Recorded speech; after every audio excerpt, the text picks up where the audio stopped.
up, Kansas City? I'm Serenity, and today we have guest poet Wize. What's going on, everybody? You want to tell them your name, also your real name? Yes. Kansas City, my name is Wize. In the whole world, my name is Wize, spelled with a Z, not with an S, aka Larry Guidry. It's a Louisiana name. Last name is French, Guidry. Okay.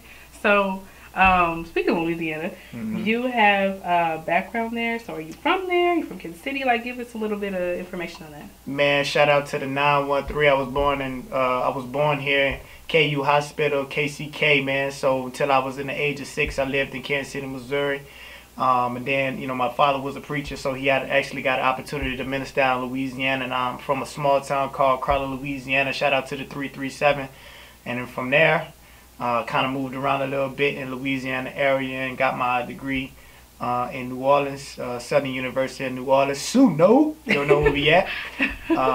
You know, so yeah, just my whole background got like a Midwest Southern twang to it. So, you know, I gotta give a shout out to both states. Okay. So, how did you get your start into doing performance poetry? Oh man, you know what? First of all, before I even go anywhere, I gotta thank God first, because without Him, man, I couldn't do anything. You know, God has blessed me with this gift. He's blessed me with this opportunity to be where I'm at right now, man. So first of all, I gotta give all honor and glory to God. But to answer your question, I only been performing. I can count the number of times. That's how many times I've been performing. 8 times. Yeah, I know you're fairly new to the Kansas City scene. Fairly new. A true story. When I was in New Orleans, my first poetry event, I met some people from KC. Yvonne Payne. Evian, I'm sorry, my bad. Okay. Evian Payne and Ronaldo Torres. And I just find it kind of ironic how God works, that I was only going to move to KC not too much longer after I met them and just started performing. But to answer your question, though, I only been performing, like I said, 8 times, and actually started writing in 2012. And true story. And to anybody, you know, one thing about Wize, and we're transparent. So, you know, I have depression issues because I went through a lot of stuff in my childhood, a lot of stuff, even in my adult life. Yeah, and, you know, I personally don't talk about that much, but I have issues with that as well. And you know, for me, writing is therapy. You know, instead of me paying somebody $300 an hour to tell me something that I already know, right. You know what I'm saying? I just write about it, and I put it in a sophisticated way to where people can understand what I'm talking about and, you know, make it relevant to them. So 2012, I started writing, and my wife now, shout out to my #1 fan, Marshall Campbell Guidry. I like you guys' relationship from what I've seen on Facebook. It's cute. Yeah. Shout out to her, my #1 fan.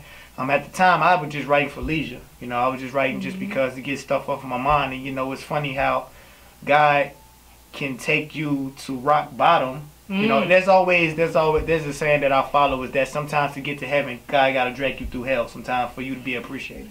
You know what I mean? So true. And so when I started writing, I was at a low state in my life, rock bottom.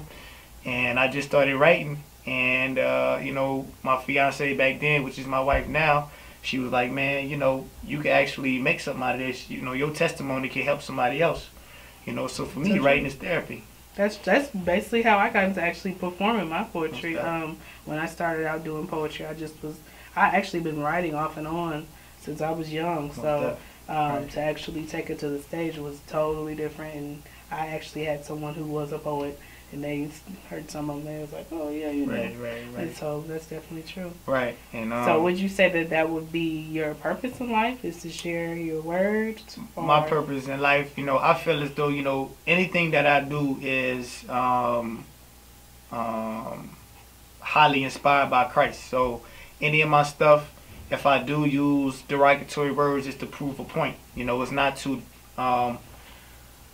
put somebody in an uncomfortable position or belittle somebody. You know, I use words and that might just be how you talk. That's just how I talk. I agree. Like I use in one of the lines that I use, I also do music too. So one of the lines I use is bad bitch, but I use it in a context to where to let people know that bad bitch is not females, you're not bad bitches. Speaking of, have you heard that song by Lupe Fiasco? Yeah. Actually, I wrote with me doing music, I did a song called Audience.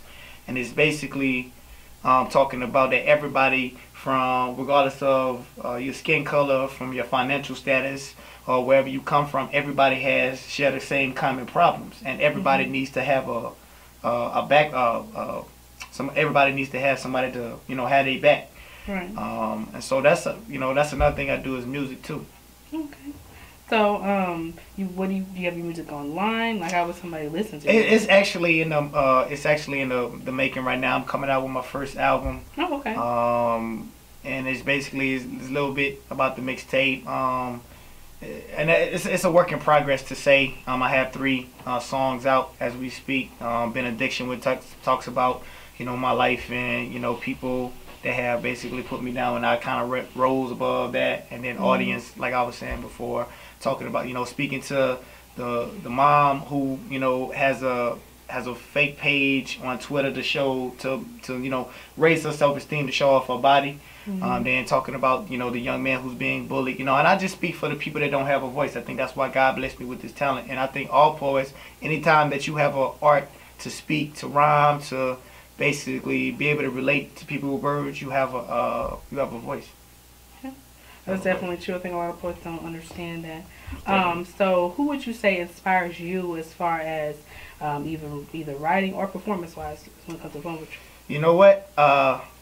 I have a degree in history, and my minor is in English. And my professor at the time, when I was at SUNO, Southern University at New Orleans, I had to do a lecture on Nathaniel Hawthorne, which was the Scarlet Letter, and the way he kind of inspired me to write. His sophistication, his storytelling. That kind of started me to write, and then so. I'm a type of person, like, I don't follow the drum to everybody goes. I kind of do my own thing and try to create something new. I'm a revolutionary. Okay. I'm a pioneer, not a parody. So I try to another person that inspired me to write was of course the Harlem Renaissance writers like Alec Baldwin. Another person, and Langston Hughes. Another person was a guy named William Carlos Williams. And for those who like literature and like trying to work on your writing, go to look up William Carlos Williams. His first one of his most famous poems was The Wheelbarrow. And actually, what's so unique about that poem is when you look at the poem on paper, it's actually shaped like a wheelbarrow. Yeah, that's basically making poetry into imagery. Yes, I know some people who do that. And it's cool, he really inspired me. Another reason why to write, because he was his poetry back then was uncommon, because he didn't talk about, roses are red, violets are blue. Right. He talked more about the less abstract stuff that people deal with on a day-to-day basis. Music-wise, Lupe Fiasco. If you're watching this, man, shout out, man. I love Lupe Fiasco, man, and the whole conscious scene. I like Lupe too, but he kind of lost me a little bit with the President College. Really? Yeah. But I mean, shout out Lupe Fiasco, man.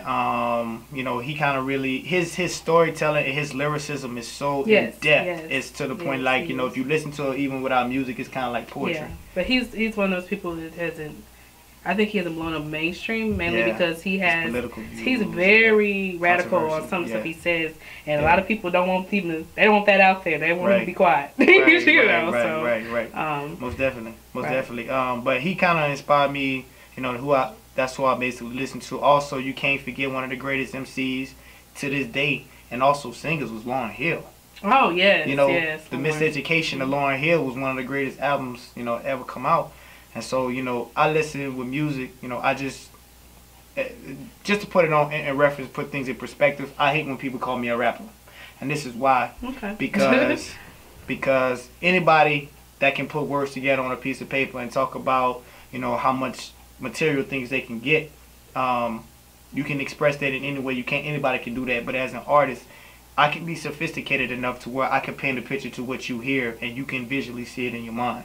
So I would prefer basically to be more of an artist just than a rapper, because I create things that people actually they can relate to. Oh, and you just say you'd be more of a poet. Yeah, I mean, yeah. I would say for both genres, for poetry and for music, I would say more of an artist. And this is just me personally and my own artistic mindset, because poets are artists. Yeah, and I have discussions with people about poetry, and I guess you could say I kind of have made myself a poet advocate kind of thing. Yeah. I think a lot of people don't respect the art, but a lot of people forget that the original basis of some music is poetry. There's poets who wrote songs. I write songs, even myself.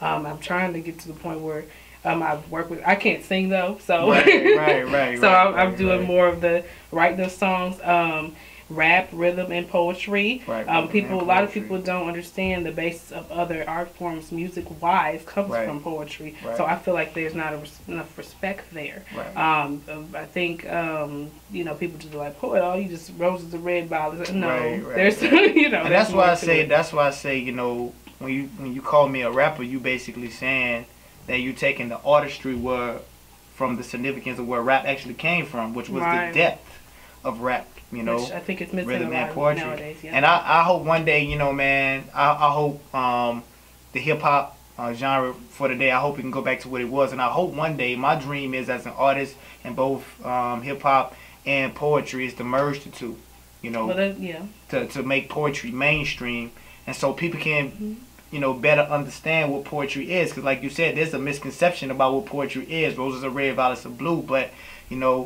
poetry is much deeper than that. Much deeper and like than you said, that. some people use it for therapy.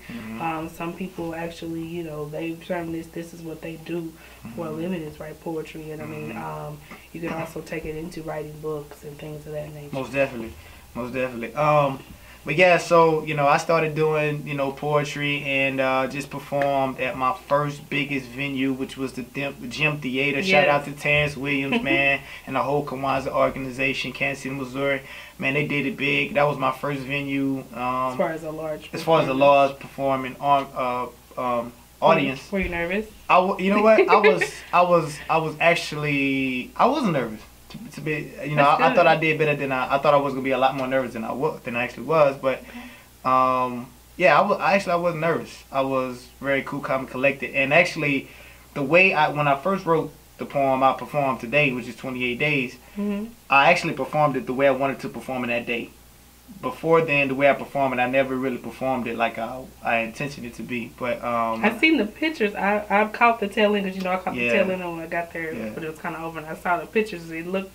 You your white suit on, the men behind you. What was with the men behind you? Well, the thing was with that, when I wrote 28 days, I was in the process of shooting a video for it, and so I wanted to give the audience a modern day Malcolm X, a modern day Martin Luther King. That is what it looked and so like. that was my whole perspective on, you see the brother with the bow tie and the white suit. That's exactly I had Jordan on. That's what I was thinking actually when I saw it. Right. So that was the whole perspective. And so when I performed it, I preached it, and because I think you read it, right? Did I read it? No, it looked like you was on a podium. I was a podium, but I was memorized. Okay. And ain't nothing wrong with reading off paper. Yeah, ain't nothing wrong with reading off paper. Long as you get the message across, Right. So when I performed it to my best of my ability, I said, man, if this be the last poem ever, if I fall down and break my neck and die, it's like, man, this 28 days is gonna go out like it's supposed to. So. Just like Malcolm. Just like Malcolm did, I was doing the speech. Right, so. I was actually looking for somebody, saying, hey, nigga, get your hand on my pocket. I was actually looking for that, I was kind of. Well, let's hope not. Because if you look for that, it's just the end. So that's actually why I had 2 bodyguards, just in case I was to pop off, so. Oh, okay. But I actually want to go back to, where I grew up. We was talking earlier about, I don't think nobody really heard my story. And what I'm trying to get at in the music game, the person that I am, who is Wize. A lot of people ask me, why you call yourself Wize? I'm 26 years of age. I was to say 20. You look young. So how are you? I'm 26 years of age. I have 2 degrees.